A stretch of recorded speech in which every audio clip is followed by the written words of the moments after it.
بيبدأ الفيلم مع دو هيون بطل كوريا في الملاكمة وهو راجع بيته بعد ما كسب مباراة كبيرة ورفع اسم بلده، وكان ساعتها لسه عنده 18 سنة. وهو في الطريق بيسمع الناس تتكلم عنه في الأخبار والكل منبهر بأدائه. بيتصل بمامته وبتبارك له، واخته الصغيرة كعادتها بتفضل تهزر معاه وتقول له يستعجل عشان عاملين له تورته ومستنيينه. بيتحمس فعلا وبيجري على البيت. أول ما بيفتح الباب بيلاقي البيت فاضي، بيفتكر إنهم مجهزين له مفاجأة. بيروح يشرب مية، بس وهو بيشرب بيلاقي دم على ايده. بيتصدم ويتحرك بسرعة، بيلاقي اخته مرمية على الارض ميتة. وهو في صدمته بيهجم عليه واحد من ورا، بس دو هيون مش سهل، بيدافع عن نفسه وبيضربه. بعدها بيشوف مامته هي كمان مقتولة، فتلاتة مجرمين بيهجموا عليه بعدها، بس هو بيموتهم كلهم. بيتسجن بعدها وبيعدي سنتين. خلال السنتين دول دو هيون بيبقى حديث الناس، وفي مدرسة ثانوية مجموعة متنمرين في فصل معاهم ولد اسمه وو سول، طالب عادي وهادي مركز في دراسته مش بيهتم باللي حواليه. فواحدة من زمايله اسمها جاي كانت بتحاول تقرب منه، بس هو مش بيديها اهتمام وبيقول لها تبطل بكاسة لأنها زيه ضحية. في يوم بيجي طالب منقول جديد اسمه تشان. أول ما وصل بيشوفه بيترعب وبيحاول يخبي نفسه. تشان على العكس فرحان إن شافه، بيقدم نفسه على إنه ملاكم والطلبة بينبهروا بيه. بس بعد الحصة بيضرب الفصل كله تقريبا. وصول بيحاول يتجنب كل حاجة، بس تشان بيزهق وبيجي عليه وبيقول له وحشني فينك كده. ووسول مش طايقه. جاي بتدخل تدافع عن ووسول، فتشان بيقل ادبه معاها وبيضربها بالقلم وبيقول لها تشتكي زي ما هي عايزه. ووسول هنا مش بيستحمل وبيقول له سيبها من فضلك. تشان بيتضايق وبيضربه وبيخليه يركع، وبعدها بيكمل عليه ضرب. لما ووسول بيقوم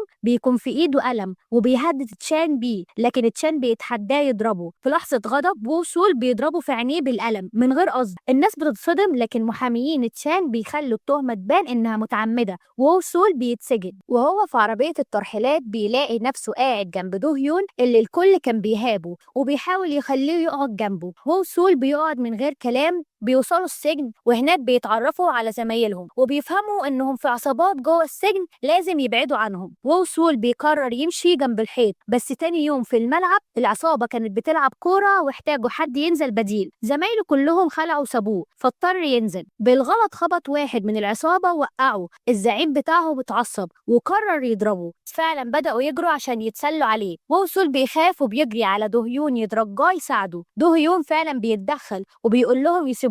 لما حاولوا يتكلموا معاه اتريقوا عليه وقالوا لهم واضح عليه انه مش جاي يتكلم. بيتضايقوا لكنهم مش بيبقوا قادرين يعملوا له حاجه. دهيون بكلمه وبضربه واحده وقع الزعيم بتاعهم، وكلهم اتصدموا من قوته. بعد ما وصل دخل السجن بقى عايش على اعصابه، مش عارف يهرب من خوفه ولا يرتاح من اللي حصل له. وده زاد لما تشان جه زاره هناك. كان باين عليه الندم وهو شايف حال وصول، بس تشان كعادته كان بجح وقال له يستنى بس لما يخرج عشان هيوريه. وصول رجع للسجن وهو مليان رعب، خصوصا ان الزعيم اللي هناك رجع يضايقه تاني، فمحسش بالامان غير عند دهيون اللي كان دايما بيتمرن لوحده. راح له يشكره، من ساعتها بدأ يروح يتفرج عليه كل يوم. دهيون استغرب وجوده فسأله، قال له انه عايز يتعلم القتال. دهيون شك انه بيعمل كده عشان يضرب الزعيم، فوصول انكر، بس دهيون ما صدقهوش وما اهتمش. وصول جري وراه وقال له انه زهق من الهروب وعايز يحس انه بني ادم عايش. ساعتها دهيون صعب عليه وبدأ يدربه. اول حاجه خلاه يجري 100 لفه مع انه كان بيتعب من 5 بس. وصول كان بيكمل التمرين وهو فاكر اللي حصل له من تشان واللي خذلوه كل الناس فيه، وده اللي بيخليه يكمل رغم تعبه. دهيون لاحظ انه بيجهد نفسه، فطلب من اداره السجن ينقلوه عنده في الاوضه عشان يتابع حالته، وفعلا اتنقل. وصول فرح. الزعيم زعل لانه بقى بعيد عن عينه. وبعد فتره وصول بدأ يشتكي من كتر التمرين،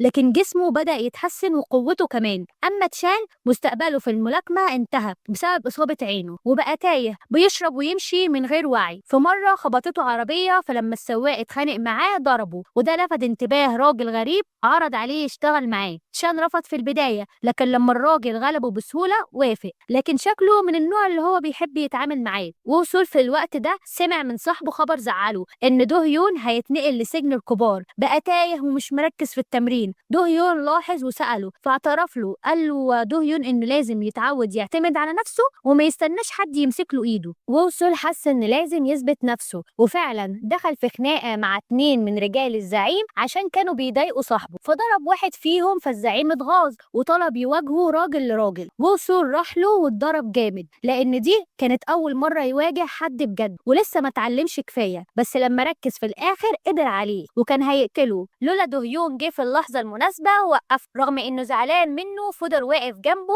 ونوعا ما كان بيودعه لأنه فاضل يومين وهيتنقل. قبل ما يمشي قال له جملة فضلت في دماغه: خليك زي القرش، ما تقفش أبدا مهما حصل. وو سول فعلا اتأثر وعيط بس كمل تمرينه. كل اللي بيحصل كان بيوصل لتشان اللي اتحرق دمه لما عرف إن وو سول بقى أقوى. وفي السجن الزعيم القديم رجع من الحبس الانفرادي وكان بيشمت في الراجل اللي وو سول ضربه، فده قرر ينتقم وبدأ يجهز لمباراة تانية مع وو سول، وحرض الزعيم القديم عليه عشان يفتكر إنه جاي ياخد مكانه. وو سول لما واجه اكتشف إنه ضعيف وإن الناس كانت بتحور عليه ففهم اللعبة. وفي يوم تشان ظهر تاني بس المرة دي وو سول ما خافش، حتى لما حاول يستفزه وقال له انه مش هيقدر يوصل لمستواه وو سول ما ردش وسابه ومشي ورجع على اوضته. فبيلاقي كل المساجين متجمعين عشان يتفرجوا على الخناقه الجديده، فوقف وقال لهم ان دي هتكون اخر خناقه ولو كسبها يبطلوا الخناق ويهدوا شويه. الكل ضحك واتريق عليه وخلوه اسرع واقوى واحد فيهم اللي هو يوم يتحداه. يوم كان سريع جدا في البدايه بس وو سول كالعاده افتكر دو هيون وتدريبه وبدا يركز لحد ما قدر يهزمه. بس قبل ما يفرح الحراس دخلوا واخدوه على الحبس الانفرادي كعقوبة، فما اهتمش وكمل تمارينه جوه كأنه في الأوضة العادية. ولما رجع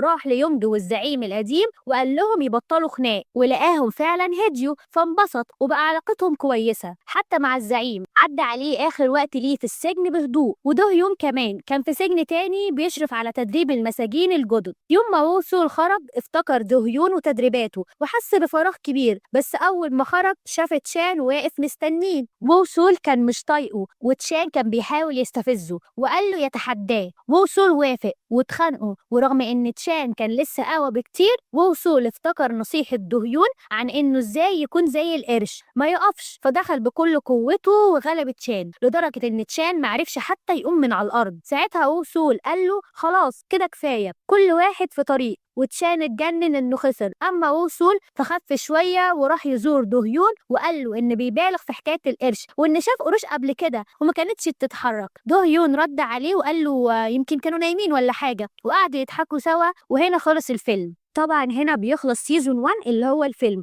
وبينزل بعديه المسلسل، فلازم انك تشوف الفيلم الاول عشان تكون فاهم الاحداث كويس. بيبدأ المسلسل الأحداث بتكمل بعد 6 شهور من خروج وو سول من السجن. وو سول بقى أقوى بكتير، حياته اختلفت وأصحابه كمان كلهم اشتغلوا شغلانات نظيفة، وكل ده بفضل دو هيون اللي لسه مسجون. وو سول كان بيزوره دايما، وفي آخر زيارة ليه لما وو سول قال له إن لسه بيحلم يبقى ملاكم، دو هيون قال له ينسى الموضوع ده، نصحه يبعد عن القتال خاصة بعد اللي عمله في تشان، لأنه عرف إن تشان كان شغال مع عصابة خطيرة وممكن يحطوه في دماغهم. وو سول طمنه وقال له انه واخد باله ورجع شغله. وو سول كان شغال في صالة رياضية بيساعد اللاعبين، بس الكباتن ما كانوش قابلينه بسبب سجنه، فاشتغل كموظف مساعد في نفس الصالة. كان في لاعب اسمه سونج مغرور جدا وبيضرب اي حد في الحلبة عشان يتباهى قدام حبيبته اللي بتصوره. مرة ضرب مدير اعماله في التمرين ومديره قال له يلاقي حد جديد، فسونج اختار وو سول. وو سول تجاهل في الاول، لكن سونج قال له انه لو قدر يتغلب عليه هيخلي الكابتن يوافق يدربه. وو سول وافق ودخل الحلبة وكان قلقان شوية. أول ضربة من سونج تفاداها وو سول بسهولة والناس اتفاجئت. سونج هاج عليه أكتر، وو سول فضل يراوغ لحد ما ضربه ضربة جامدة في إيده لدرجة إن إيده اتجزعت وكل اللي هناك اتصدم من قوته. عرفنا بعدها إن المباريات دي غير قانونية ووراها ناس أغنياء بيلعبوا على النتائج، وكان عندهم مباراة كبيرة النهاردة. ولما عرفوا إن سونج مش هيقدر يلعب بسبب إصابته بلغوا مديرهم اللي طلع هو الراجل اللي كان مشغل تشان زمان. المدير قرر يدخل بنفسه والناس اتضايقت لأنهم كانوا راهنوا على سونج، بس هو عوضهم أضعاف وبدأ التحدي. المباراة هتخلص لو الخصم قدر يستحمل 30 ثانية. الناس راهنت ضد الخصم لأنه كان مرعوب، بس الراجل وعده إنه لو فاز هيشيل عنه كل ديونه. ووصول كان ماشي في طريقه العربية يونج اللي بيشتغل عليها وبيبيع بيتزا، وفي الطريق لمح جون واقف مع واحد واضح إن بينهم خلاف كبير. الراجل ده ما كانش طايق يشوف جون لأنه زمان كان السبب في إنه يترعب ويرمي نفسه من فوق كوبري ويتصاب إصابة دائمة. جون حاول يعتذر لكن الراجل رفض وأهانه بشدة. ووصول قرر يتجاهل اللي شافه ونده على جون كأنه ما حصلش حاجة عشان يكملوا الطريق. ولما وصلوا لعربية يونج بدأوا كعادتهم يتكلموا يهزروا شوية، وبعد شوية جت جاي وكانت زميلة وصول من أيام المدرسة عشان يرجع يكمل تعليمه. وصول كان مبسوط جدا، لكن يونج فضل يستهزأ بيه ويقول له إن مفيش فايدة مهما حاول. لكن الجو اللطيف ده ما كملش لأن فجأة ظهر يو الراجل اللي ماسك شبكة القتالات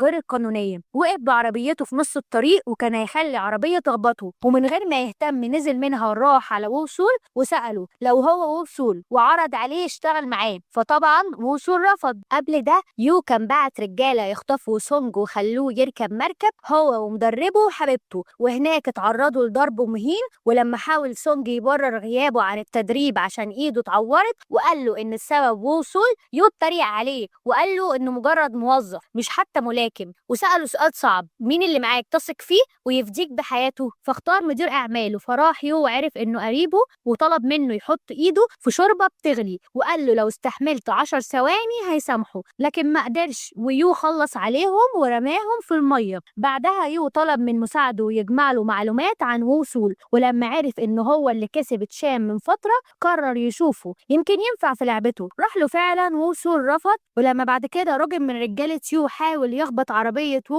وصول نزل وضربه قدام الكل. فيو لاحظ وجود جاي وقال له دي بقى هتبقى نقطة ضعفك، وبدأ يحطها في دماغه. تاني يوم جاي اتخطفت بعد ما ساعدت واحدة شنطتها وقعت كانت بتدعي انها حامل، ولما وصول كلمها يطمن عليها طمنته بسرعة، وقبل ما يعرف الحقيقة كانت اتخطفت. وصول وقتها كان بيتمرن عادي لحد ما جات له مكالمة فيديو منها وهو مش فاهم حاجة، ولما شافها انها مخطوفة جري من غير تفكير. اصحابه وقفوه وقالوا له يهدى لانه كان هيكون فريسة سهلة للي خطفها. وفعلا جاله مكان الخطف وراح مع جون وتقسموا فريقين. وصول وجون لقوا جاي وقدروا يضربوا الرجالة اللي كانوا معاها، بس قبل ما يفرحوا دخلت مجموعة رجال تانية بالسلاح حاولوا يقاوموا، بس العدد كان كبير واتقبض عليهم واتاخدوا لمكان يو. اول ما وصول فاق لقى يو قدامه وبدأ يحكي له حكايات غريبة عن اطفال افريقيا اللي كانوا بيغمضوا عينيهم وبيضربوا نار على الحيطة، ولما بيفتحوا عينيهم بيكتشفوا انهم قتلوا ناس بجد. وبعدين جاب له جاي وجون مربوطين قدامه وقال له يختار واحد يقتله، فبدأ ينهار ويقول له انا مستعد اعمل اي حاجة، لكن يو مشي وسابه وقال لمساعدته ان لو ما اختارش تخلص عليهم كلهم. المساعدة بدأت تزن على ودانه وتضغط عليه يختار، وهو كان بيعيط ومنهار وقال لصاحبه انه مش عارف يقرر، ففهمت انه اختار واحد فيهم وقامت طعنته، بس هو قال لها انه ما اختارش اصلا وحاول يوقفها. بس للاسف الطعنه وصلت لصاحب وصول، بس اللي حصل بعد كده قلب الموازين. الراجل وهو مصاب شد حيله مسك المساعده بتاعه يو وقلبها على الارض وانقذ نفسه وفك وصول وجاي، وبعدها بدأوا يضربوا في كل واحد يقرب منهم وجريوا عشان يهربوا من المكان. كانوا خلاص على وشك انهم يخرجوا، لكن المساعده فاقت ونبهت الباقيين فبدأوا يطاردوهم وطلع لهم رجاله يو على السلم. وقتها جون قال لوصول ياخد جاي ويهرب بيها وقال له انها اهم، وفعلا وصول نزل بيها وفضل يضرب في اللي بيجي قدامه في طريقه لحد ما وصل بيها لتحت. وفي اللحظه دي يونج وتاني راجل وصلوا بسرعه وساعدوهم وضربوا الباقيين ورجعوا بسرعه عشان ينقذوا جون اللي كان خلاص بيحتضر. سندوه بسرعه وركبوه العربيه وهربوا، لكن للاسف صاحبهم في العربيه كان بيموت. الكل كان منهار وقعدوا يعيطوا. جون حاول يهون عليهم حتى وهو بيموت وقال قال لوصول ما يزعلش وإنه مش السبب، لكن وصول انهار لأنه مات بين إيديه. ساعتها افتكر وصول لما كانوا ماشيين في الطريق وجون قال له إنه شافه وهو متبهدل من الراجل اللي أذاه زمان، وهو مش زعلان، بالعكس متفهم إن في ناس مش ممكن تسامح. وقال له كمان إنه كان كاتب أسماء الناس اللي أذاهم وإنه زعلان أكتر من اللي أذاهم ومش فاكر شكلهم أصلا. في الجنازة الكل كان متأثر خصوصا وصول، وفجأة دخلت واحدة على وصول وهجمته وقالت له اشمعنى أنت عايش وأخويا مات، وطلع إنها أخت جون الكبيرة، وطلعت كمان بتلعب ملاكمة. حاولوا يهدوها وخرجوا وصول بره عشان تبقى الجنازة هادية، وهي بدأت طقوس الجنازة مع مامتها. وصول كان بره بيعيط ويونج حاول يهديه وقال له إن جون قبل ما يموت قال إن وصول ملوش ذنب. وفي الوقت ده جه لحظة إن في واحد من رجالة يو دخل الجنازة، فراقبته وشافته بيرشي ظابط علشان يدفنوا الموضوع. راحت على طول قالت للباقي واتصدموا إن الشرطة نفسها مش معاهم. يو كمان ما اكتفاش بكده، بعت ورد للجنازة. التصرف ده استفزهم كلهم. يونج كان عايز يروح له فورا، لكن أصحابه منعوه وقالوا له إنهم بيستفزوهم ولازم يفكروا بعقل. وصول كان لسه بره بيقلب في نوتة جون ولقى فيها أسماء الناس اللي أذاهم، ولما قلب أكتر لقى اسمه هو كمان مكتوب. ساعتها حس بوجع شديد. تاني يوم راح زار قبره وقرر إنه هيروح لمكان يو ينتقم، وهناك كانت المفاجأة. كل أصحابه جم حتى أخت جون اللي كانت بتكرهه، وقالت له إنهم لازم يتحركوا سوا.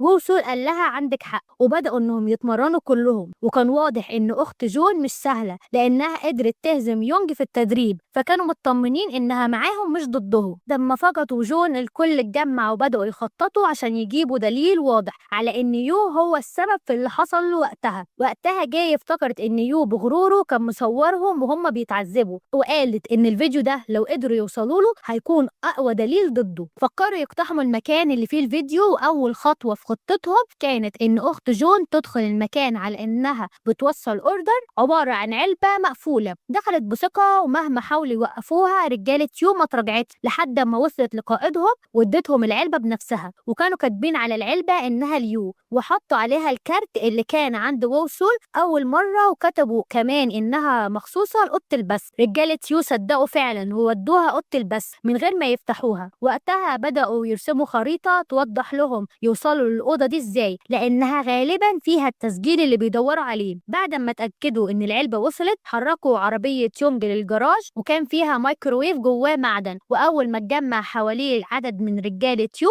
انفجر فيهم. القائد أمر باقي رجالة يو يروحوا يشوفوا الانفجار، وساعتها استغلوا الفرصة ودخلوا بسرعة على أمل إن العدد قل، لكنهم اتفاجئوا إن في عدد كبير لسه جوه. دخلوا بالعافية وكانوا مقسمين نفسهم كويس، كل 2 واحد للهجوم وواحد للدفاع، وقدروا فعلا يتفوقوا عليهم فترة لحد ما وصول قدر يخلع ويوصل لأوضة البث. دخل على الشاب اللي هناك وكان مرعوب، ففتح له الجهاز بسرعة، لكن الصدمة كانت إن الفيديوهات مش موجودة. فوصول اتجنن وخرج من أوضته. يو كان شايف كل حاجة وكان مبسوط إن وصول قدر يوصل له. ولما وصول رجع يو شغل التسجيل بصوت عالي وقال له لو عايز الفيديو تعال خده. في نفس الوقت بعد رجالة يضربوا أصحاب وصول، وساعتها وصول قرر يواجه يو بنفسه. وهو طالع له افتكر كل اللي مر بيه من أول ما كان طالب بسيط واتسجن لحد ما بقى أقوى، بس ما كانش عارف مصيره هيبقى إيه. بس زي ما دو يون قال له قبل كده انت سمكة قرش ما ينفعش تقف. دخل على يو لقاه مستنيه وحاطط الفلاشة اللي فيها الفيديو قدامه، وقال له خدها لو عايزها. وصول خدها بهدوء، بس يو اتغاظ من هدوءه وبدأ يستفزه. وصول هجم عليه بس يو كان متفوق وضربه ضربة خلته مش قادر يرد، لكن وصول فجأة فاق بسرعة وحاول يرجع يهجم عليه. فاجئ يو فعلا لحد ما يو شغل فيديو لحظة طعن جون